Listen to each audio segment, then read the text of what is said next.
मला एक प्रश्न विचारायचा आहे. आपण सगळे आत्ता जे आलायत ते ह्या मुलाखतीसाठी आलायत ना? नक्की ना? हां.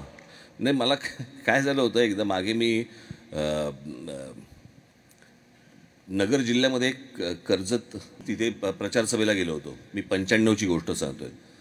आणि इथे खूप डोंगरावरती असं वरती होतं. तिकडे मी गेलो तिथे तर प्रचंड थंडी होती. प्रचंड म्हणजे प्रचंड थंडी.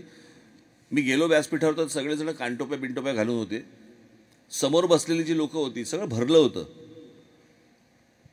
मला असं वाटतं 92 वगैरे असेल त्याला, 92ला वगैरे. आणि सगळे समोर लोक बसले होते, सगळे घोंगडीमध्ये होते, आतमध्ये होते सगळे. बरं, काही टाळ्या वाजल्या तर आतल्या बाजूच्या मला काहीच कळायचं नाही, आणि काही हसले तरी पण मला काही समजायचंच नाही ते सगळं. आणि मी आपल्याला, आणि तिथे कसं होतं, बाकीचे सगळे घोंगडीमध्ये, कानटोप्यांमध्ये, शालीमध्ये सगळे. मी झब्ब्या लेंग्यात, मला कोणी सांगितलंच नाही. त्याच्यामुळे मी आणि झेंडा हे दोघे फडफडत होतो तिकडे. आणि मी तिथे पोचल्यानंतर मी भाषण माझं संपलं.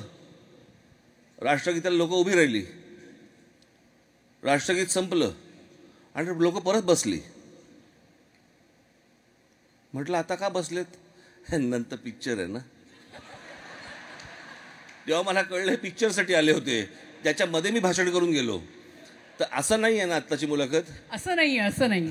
जे बोलतायत ते तुमच्या विषयीच बोलताय. विचारलेलं बरं.